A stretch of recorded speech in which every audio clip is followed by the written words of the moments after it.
Welcome to the third lecture of Principles of Management. In the previous two lectures, we have covered some important aspects. I gave you an introduction to this course, and we also tried to define the uh, concept of management, and we also deliberated upon if management is science or if management is art. We also discussed the characteristics of management, and we have also considered the various levels of management. What are the duties of top management? What are the duties and responsibilities of the middle management and the junior management or the supervisory level? And I gave you an example of two companies which operate in the same industry: Indian Oil Corporation, which is a public sector unit, and Reliance Petroleum, which was a private sector entity. And how are their levels of management designed to carry out day-to-day functions? In today's lecture, we will uh, discuss what is functional management. So, what are the various divisions or aspects of management? I will explain that to you. Then I will give you a brief synopsis of what Peter Drucker, the great management thinker, thought of core functions of management. What are the core functions of management? And we will discuss the managerial process or managerial function in some detail. So, before we start, uh, let me remind you that principles of management tries to uncover the main rules, the guiding spirit that embodies this discipline of management. And normally, principles of management is taught in semester one because it tries to give you a kind of a bird's eye view of all aspects of management. So that is why this subject is so important. So let's try to understand the functional aspects of management, how management is kind of divided into various functions. Let me give you the example of Indian Oil Corporation, which is the biggest public sector unit in India. And in terms of revenue, perhaps it is among the, if not the top company, then among the top three companies in India today. It's a part of Fortune 500. So this great company, Indian Oil Corporation, it operates in the area of midstream, downstream. So in petroleum, upstream is exploration and uh, the part of oil business where you try to discover crude oil and then you gather it and then you send it to the refineries. So Indian Oil is midstream or downstream company. It refines the crude petrol, the crude petroleum products into various products like motor spirit, high speed diesel, LPG, superior kerosene oil, jet fuel, bitumen, base oil, all kinds of lubricants, paraffin wax, so on and so forth. So how is this company structured in terms of functions? So the company has a few divisions. The first division is the refining division. The refining division is headed by a director refinery. The company is headed by a chairman. Chairman, Indian Oil Corporation is a Navaratna company. It's a Schedule A public sector undertaking. So chairman is of the level of additional secretary, and he reports to the ministry. Uh, so in terms of his stature, he's a very high-ranking official. Of chairman of Indian Oil Corporation is a very high-ranking official. It's a matter of great pride if you are chairman of Indian Oil Corporation, right? So under him there are several units. So typically a chairman's office is there. Chairman's office is there in New Delhi, and there are four divisions of the company. First is refining division, and refining division is headed by a director refinery. Under him, there are several refineries, like there is a refinery in Koyali, there is a refinery in Barauni, there is a refinery in Mathura, there is a huge refinery in Panipat. So each refinery is headed by executive director. So this is the refinery division. Then there is pipelines division. Pipelines division is tasked with the job of transporting transporting uh, refined product from refineries to terminals, and also crude oil from uh, various uh, uh, various ports to the refineries. So pipeline division looks after transportation of crude from various seaports to the refinery, and from refinery it takes care of distributing the product further from refinery to various terminals. So this is the second division. Third division is a very important division, which is called marketing division. Marketing division is a very important division. It is further subdivided into various. Now, pipeline division is also headed by a director. There was a time when marketing and pipeline divisions, there would be few frequent transfers or change of personnel from one division to the other division. The third and when I joined in 87, I think pipeline and refinery divisions were one. They were headed by just one director. There was marketing division, there was research and development division, and there was Assam Oil division. So research, so marketing division is a huge division. It is headed by director marketing, and this head office is in Mumbai. And under marketing division, there are many executive directors, executive director LPG, executive director HR of marketing division. There is executive director of direct sales, there is executive director sales, there is executive director of corporate communications or marketing communications, and each of these divisions has executive director of finance. So I am only trying to tell you that production, marketing, finance, operations, these are functional aspects of management. If you Indian also has research and development division. It's headed by a director of R&D. It's in Faridabad. So under him there are again many scientists are working at various levels, at the levels of general manager, executive director level. So by giving this example, I'm trying to tell you the functional management. So first 8 or 10 functional management divisions are there. First is production management. Production management is responsible for producing. So production management will include all the supply chain, all the logistics aspect, all the process of transformation of product from raw material into finished product. And the second is marketing management. Whatever is produced need to be sold, or whatever has to be sold has to be produced.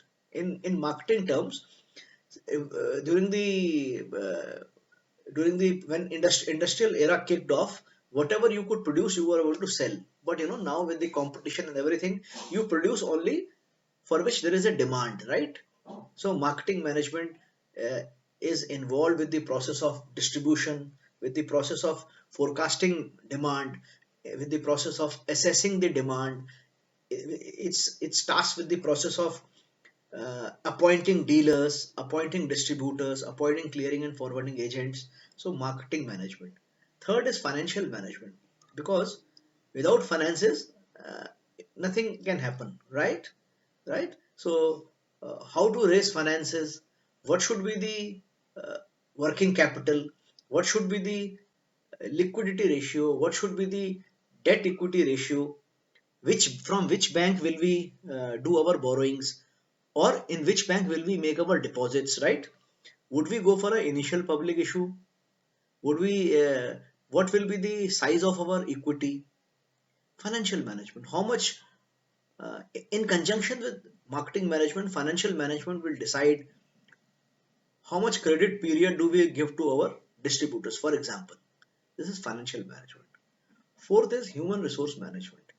As you know, uh, HR or human resource is the key to success, and it's the deciding factor, because finances can be arranged, technologies can be arranged, but real devoted, dedicated, committed workers and the workforce with very high morale, that is what gives a cutting edge to the companies. Human resource management is responsible for manpower planning. They work hand in hand with the all the other departments. They forecast the organization in consultation with other departments. Then they try go for the recruitment drive. So once you have recruited, the job is over. No, you have to do an induction program. You have to do training. Very importantly, appraisal systems. How do you appraise people against targets? How do you promote people? Is it for achievement of targets, or you promote people also because they have a potential to rise to a senior level? A good sales is a good, fantastic sales representative may not make a very good sales manager. He may not be a very good sales manager. He may be good at selling, but he may not be good at conceptualizing the plans. Human resource management. Fifth is IT department, information technology management. Nowadays, in an organization, there is a position of, when you talk of CXO, you also talk of chief IT officer. One of the X is IT. IT has become the linchpin of every support system of management. HR, there is IT. Production, there is IT. In sales, there is IT. In billing, there is IT. In terms of management of attendance, there is IT. In terms of invoicing, there is IT. In terms of interaction with the dealers, there is IT. I remember when I was in ExxonMobil, we had introduced a system called JD Edwards, and because of that, we stopped all sales process for 2 3 days. And because we had to unroll this JD Edwards, it's a software, it's a management process. But some of us are still thinking that there is somebody, some big person called JD Edwards who's coming, and that's why everything has been stopped and everything will be started kicked off again when he joins. So, but those were late 90s. So, information technology management is very important. Sixth is research and development. All pharmaceutical companies, all IT companies, all software or hardware, whichever company you take, automobile companies, all companies which are engaged in aerospace, which are engaged in aviation, automobile, petrochemicals, chemicals, they all need to do research and development. They need to do R&D in product or in services so that they are able to be one step ahead of competition. Research and development. Seventh, functional management, which I have mentioned, is corporate strategy and planning. See, production is basically engaged in production, marketing is engaged in marketing, finance is engaged in finance, HR is engaged in HR. What about the corporate strategy? What is corporate strategy and planning? Where is the company? Where would it want to go? Somebody needs to put in place a strategy for a company 5 years ahead, 10 years ahead. So think Reliance started as a textile company. Then it became a petroleum company, then petrochemical company, then it became a retail company. Then it got into, before that, in between, it became a telecommunication company. Uh, before the telecommunication part went to Anil Ambani. So then Mukesh Ambani launched Jio. So, but the refinery director was basically involved in refining process. The marketing team of refinery was looking after how to sell the refinery produce. Financial management was basically tasked with managing the finance. So there was a strategy team which was all the time looking at what to do, what not to do. I remember in the JK group, I had a friend who was the head of corporate strategy, and they were they had cement, interest in cement, and interest in tires, and he was looking after how to break into African market. He was making a strategy for that. So in normal course, a sales director cannot be tasked with this job because this is a specialized kind of a job. It requires different skill sets. Number one, it requires exclusive attention. It requires undivided loyalty to that task. Eighth point which I mentioned is corporate communications. How does a company communicate with its stakeholders, internal as well as external? Internal stakeholders, how does it communicate with its employees, with the shareholders, with the management, with board of, how does it communicate with the government authorities, with the Ministry of Corporate Affairs, with the registrar of companies? How does it communicate with the uh, newspapers, for example, or with the press? How does it communicate to a large audience which is associated with the company through social media? So, how does Nestle engage with social media through Maggie for the furtherance of Maggie brand? Companies today are trying to use social media as a robust forum for advertising and sales promotion. Corporate communications. Ninth, which I have mentioned, is internal audit.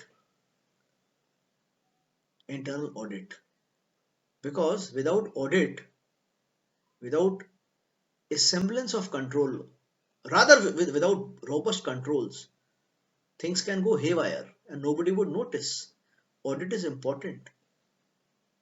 Is somebody stealing?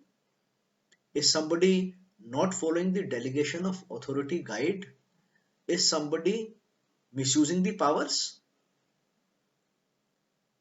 Are there leakages in the system? Internal audit. Internal audit is responsible for this, and mostly internal audit should report to the uh, board. The head of internal audit ideally should report to the board or to the chairman. If there is a non-executive chairman or an executive chairman. 10th, I mentioned government and regulatory affairs management. Some people put it under corporate communications, but I think this should be a separate division. And by enumerating these 10 aspects of functional management, I have tried to give you a glimpse of what is this management, concept of management as a noun, and what does it do. So noun and the verb part of management I have tried to explain to you in a nutshell. Let me attempt to briefly explain to you the core functions of management as per Peter Drucker. Whenever we talk of Peter Drucker, it brings about a sense of respect and reverence for the great man. Peter Drucker was born in 1909 and he passed away in 2005.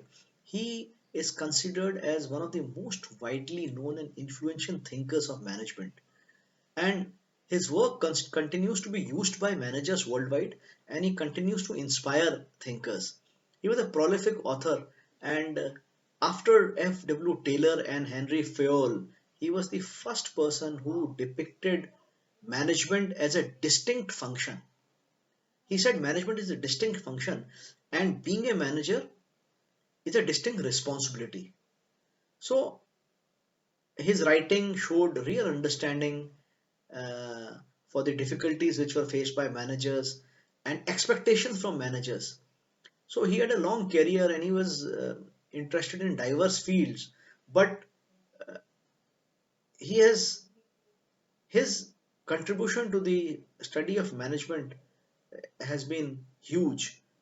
Over 7 decades, he wrote several books, and about his concept of core function of management, he said, and I have quoted this from several of his articles, that the core function of management is to achieve efficiency, efficiency and effectiveness.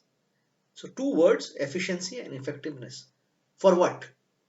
So core function of management is to achieve efficiency and effectiveness for what? For accomplishing the goals of the firm. Okay. So what is meant by efficiency? Efficiency here implies obtaining optimum output or productivity from, let us say, minimum or reasonably minimum use of resources. Once again, you are supposed to be efficient if you use minimum and achieve maximum, isn't it?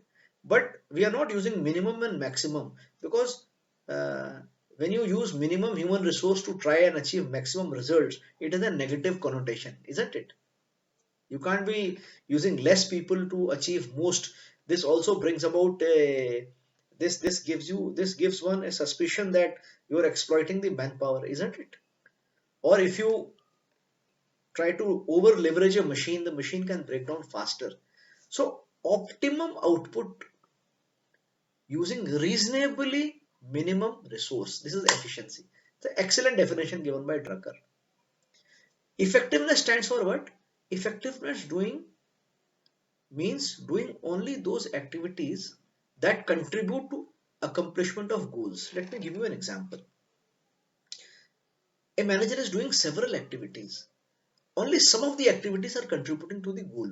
Other activities are not directly or indirectly contributing to the goal. So he's not effective because his resources are limited, his energy is limited, his time is limited, and if he is frittering away that time and energy, he is not being effective. So the core function of management is to achieve efficiency and effectiveness in accomplishing the goals for the firm or the company. So he has identified a few major tasks of management. One is, he said, framing the organizational objectives and missions clearly. Excellent. See, unless you have an objective, you are not an organization. So, if you say Apollo Pharmacy, their objective or their mission is to make medicines affordable for all the households of India. So, once you have an objective, it's like a shining tower, and you look at the tower and you have to reach there. So, it's like a lighthouse, which gives you a sense of direction in a sea voyage. So, framing of organizational objective and mission is very important. This is a major task of management. Achieving the required level of work productivity. And third, ensuring adherence to social responsibility. See, this is a very important concept, ensuring adherence to social responsibility.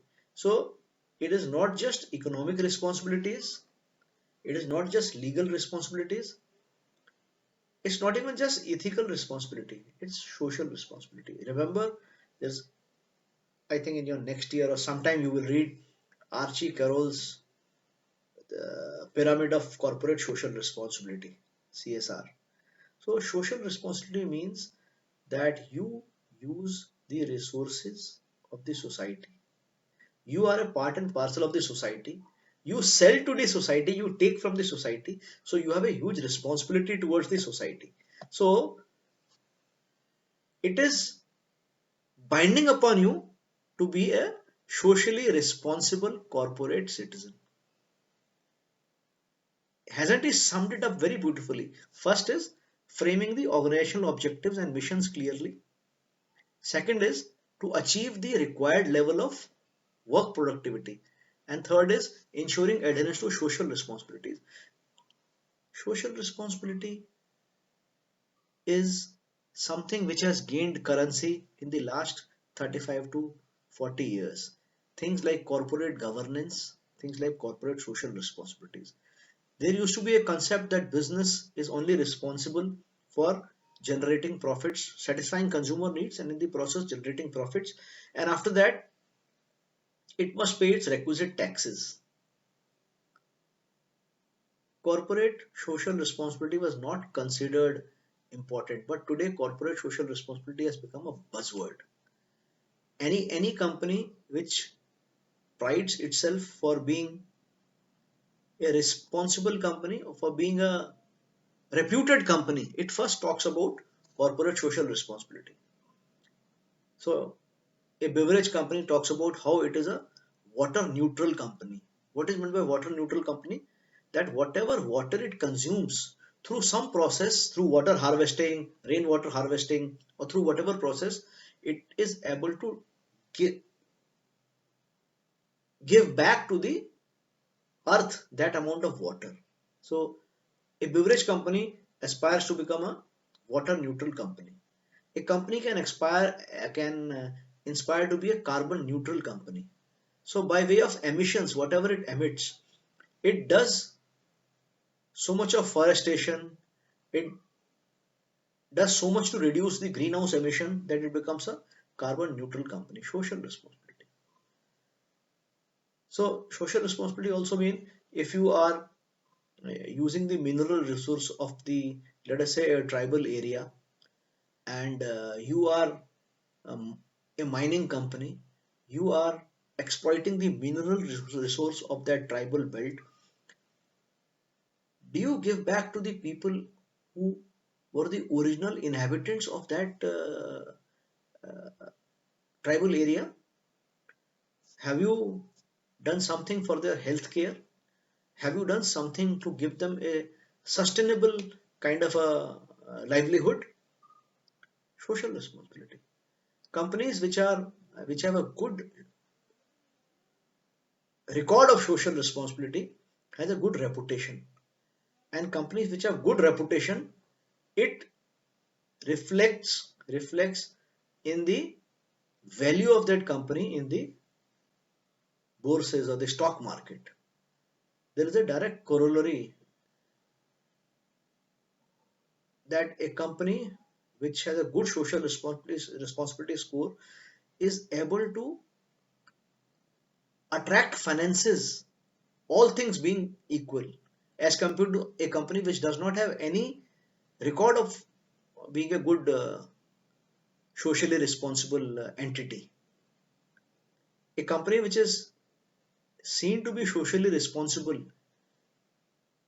it also does not invite continuous scrutiny from the government audit companies or from regulatory bodies.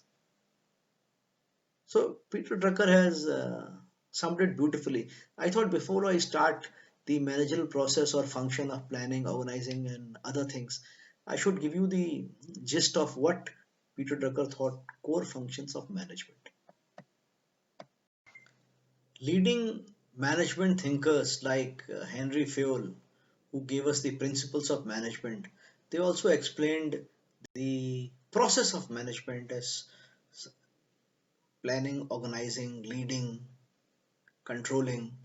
So several people added something, but by and large, the elements, 5 elements of managerial process or functions are very simple: planning, staffing, or before staffing, actually planning, organizing, staffing, directing, and controlling. Post hoc process, and you can add some other function, or you can carve out two functions from one function, but by and large, the managerial process or function is represented by the diagram which I have given in this slide, which is planning, organizing, staffing, directing, and controlling. We will examine each of these processes in detail in the coming slides. We will examine the function of planning in some detail in this slide. Planning helps an organization in formulating clear cut objectives, because you must have an objective before you start an organization.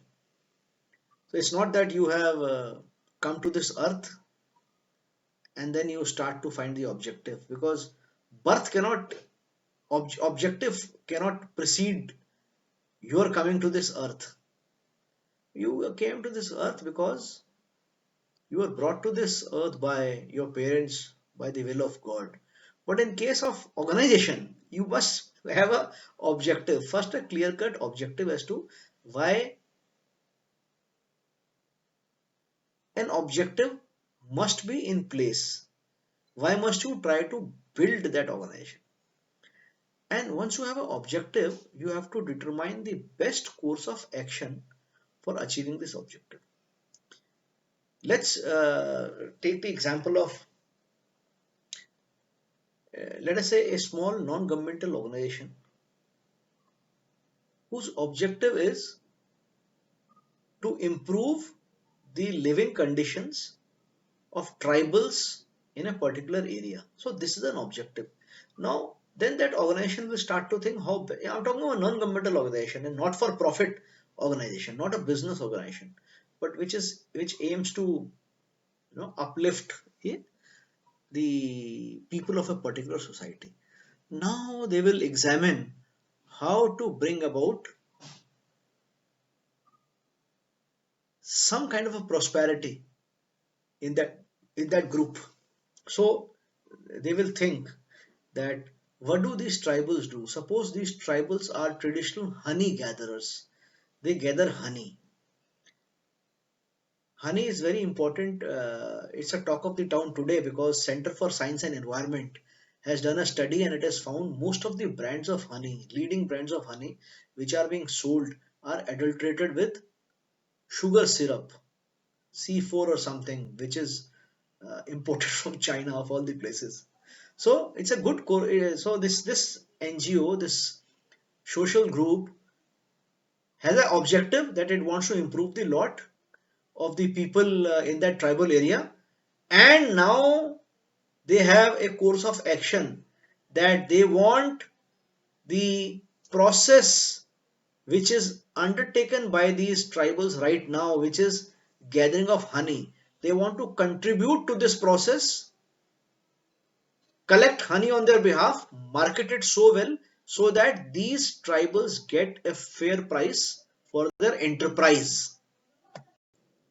So planning, it will involve steps like analysis of existing environment, forecasting future scenario, formulating specific objectives. Let me explain. Let me take the example of a unemployed graduate who has a burning desire to start a small store. So first is analysis of existing environment. So he sees that in the place where he is living, a new a new building is coming up, a new colony is coming up, and people have started nearby. Also, there are some new houses. People have started occupying. So he analyzes that all these households will require milk. Milk is very important. So he can think of setting up a small milk kiosks within one of the buildings or in a marketplace, or he can put up a shack somewhere. But then he has to scan, he has to understand what is the most basic need. So he's scanning the environment, then he's forecasting how much milk can I sell, planning. So there are 100 houses and there is no shop around, and he will estimate that each house must be using at least 1 liter of milk.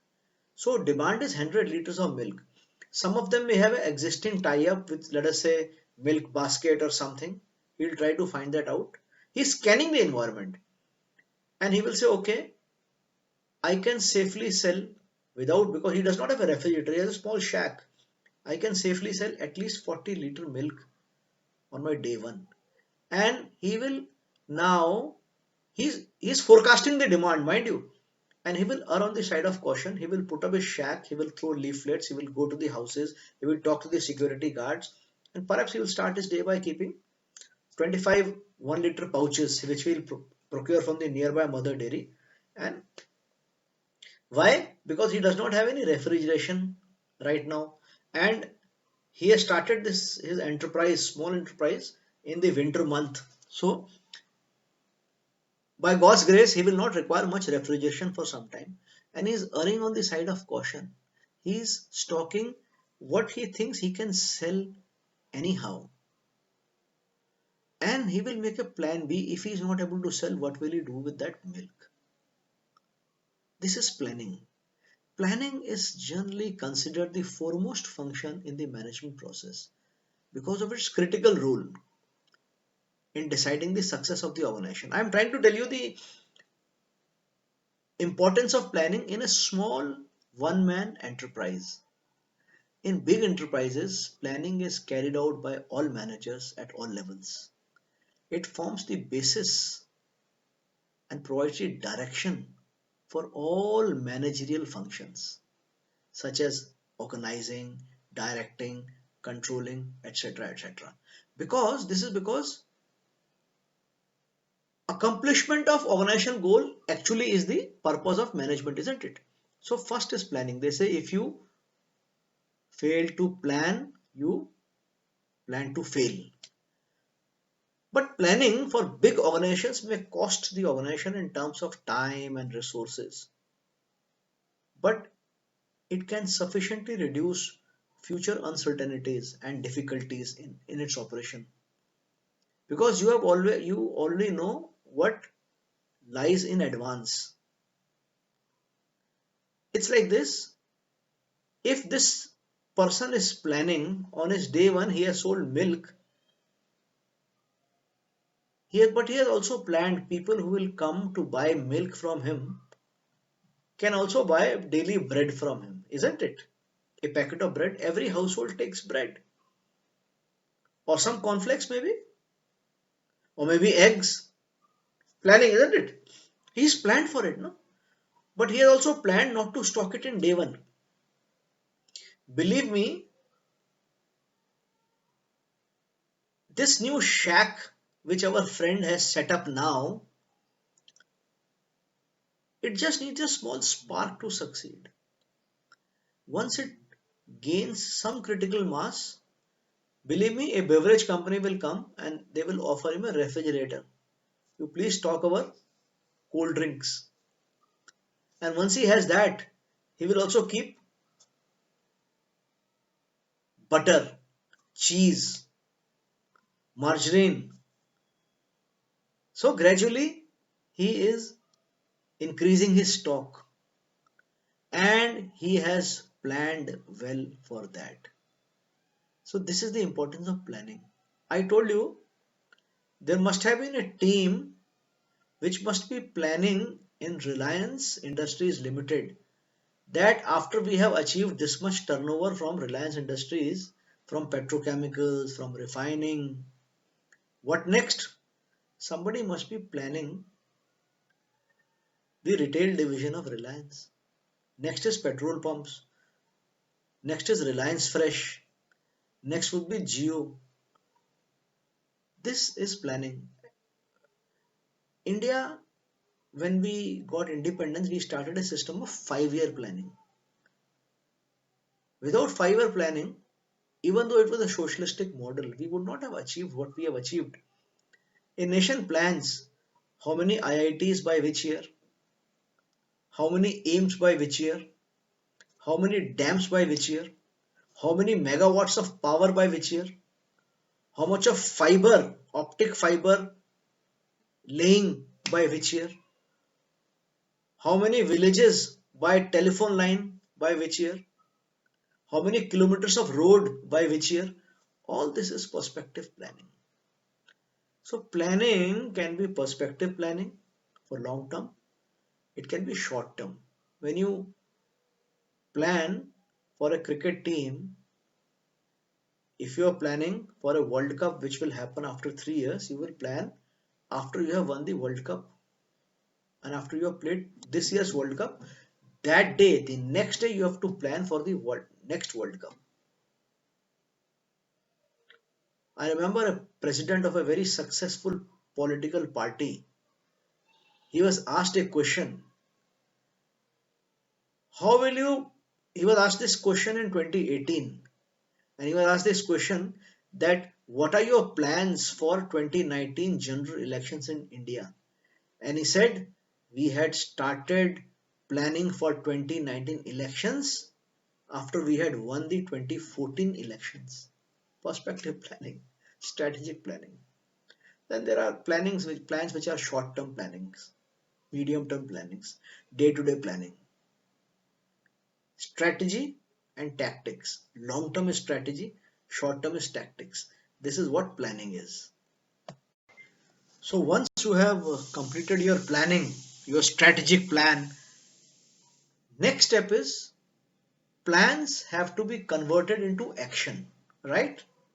Because if the plan is there on a paper, it amounts to nothing really.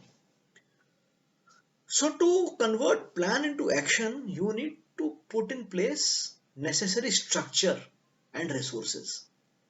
So this part of management function is called organizing.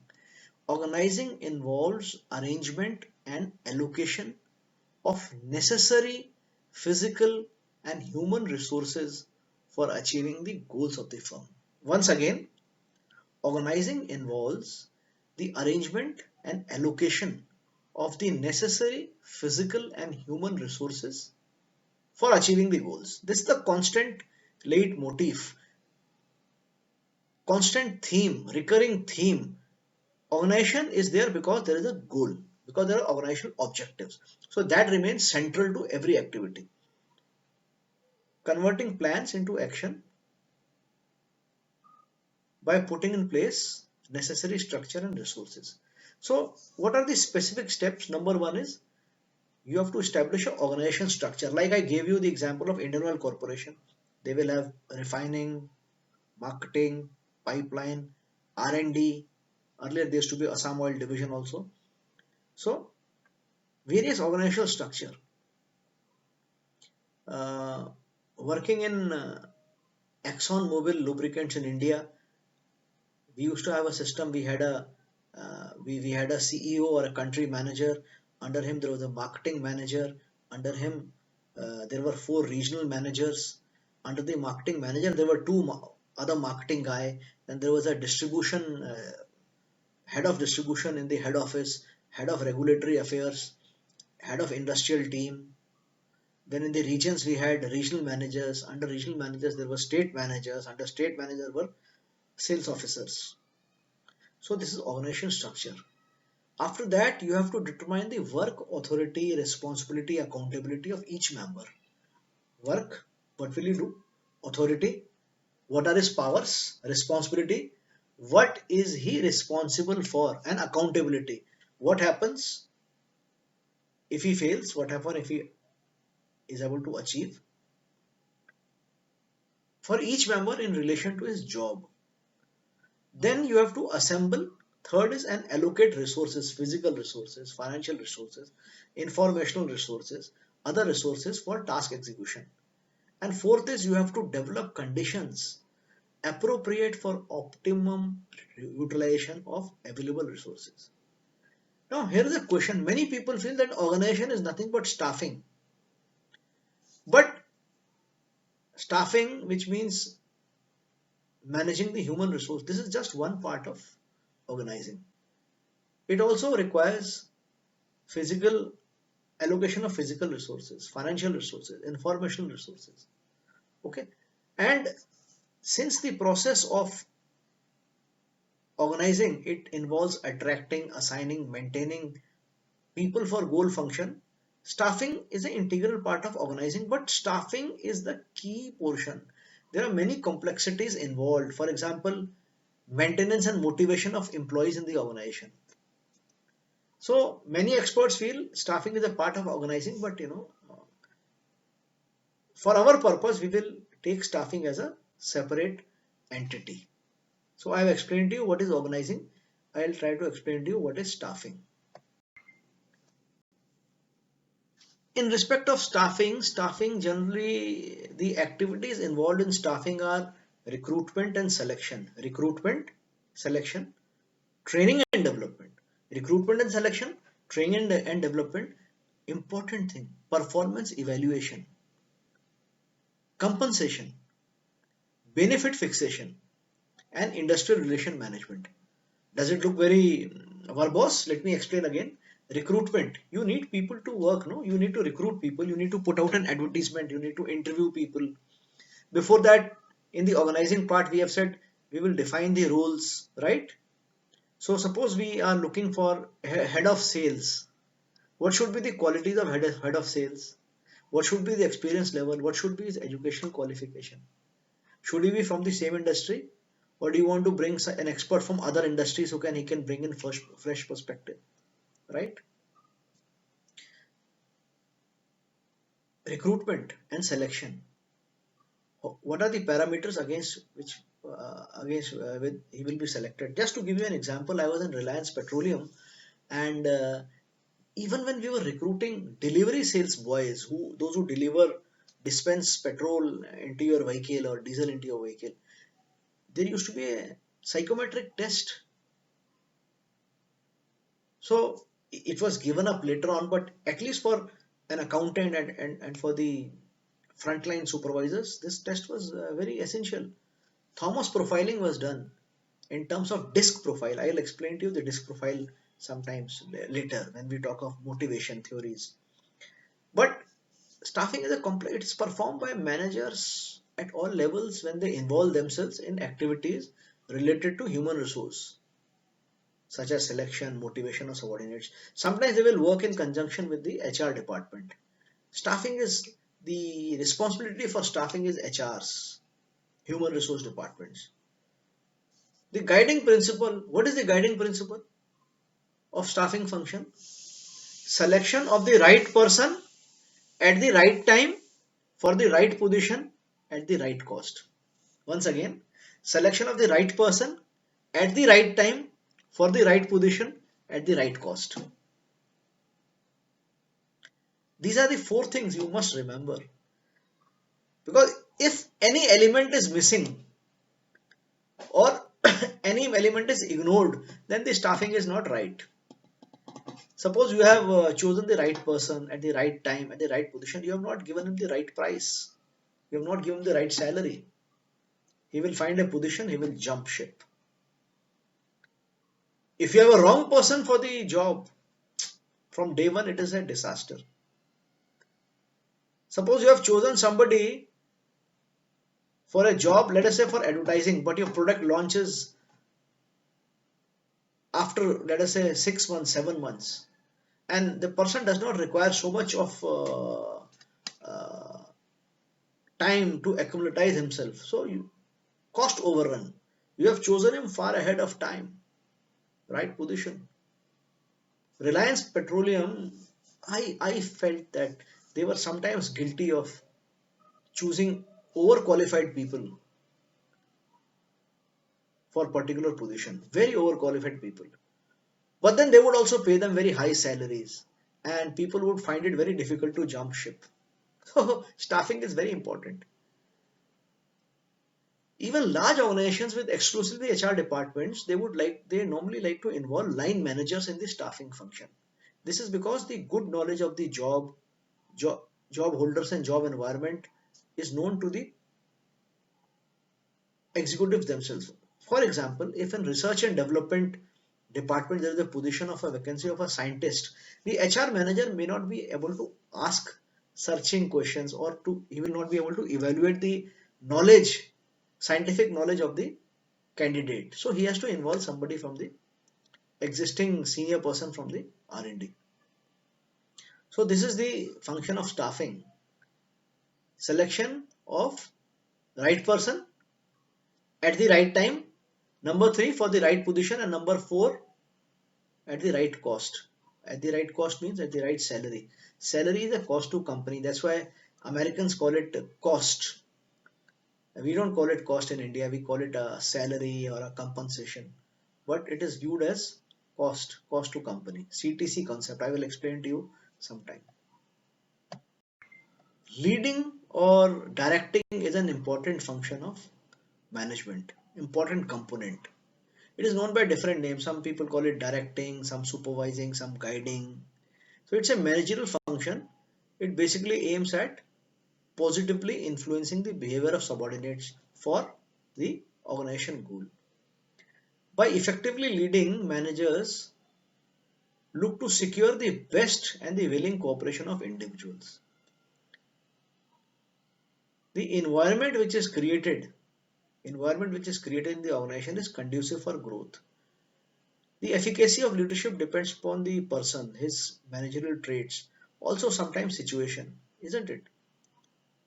He is a very good manager under all circumstances. This guy can perform better under stress. You see, in the game of cricket, Cheteshwar Pujara performs very well under stress. He comes one down and he can dig in, he can play long innings, and he thrives under pressure. Such and such batsman is a great batsman, but when he is chasing the score, he falters. You remember the tag of chokers? Those used to choke at final moment, South Africa, because they were excellent team, but they could never win a World Cup because they would choke at the final moment. So, a manager, the team leader. So, leading means directing the leadership of the company, leadership of the organization. How, what kind of an atmosphere it creates? Does it create a positive environment? Does it create a negative environment? This is what leading is all about. Finally, we come to the aspect of controlling, which is the last stage of management process. So while planning, it determines the future course of action. Controlling keeps it on course, because and staffing, it helps recruit people. Leading helps create an atmosphere. Controlling, it involves verification of the efficiency of individuals and groups in accomplishing. Where are we going? Are we going on the right track? Are we on course to achieve the goal? So controlling usually involves a few steps like developing standards of performance in the form of objectives and goals. Second is you have to measure the actual performance with these standards. Third is you have to compare them and put it before the appropriate management. And fourth is you have to take necessary corrective actions. So develop standards in terms of objectives and goals. Second is measure the actual performance. Third is compare the actual performance with the expected standards. And fourth is initiate a necessary corrective action. You see, basic function of all organizations, whether big, whether small, it remains planning, organizing, staffing, directing, and control. Think of any organization, big, small, even a one man organization. It is involved in all of this. Because a business exists because there are more than one players.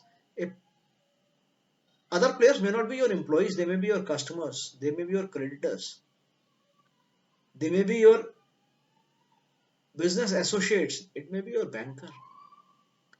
So everywhere these steps, these functions are required. I hope in this video lecture I have been able to explain to you the functions of management.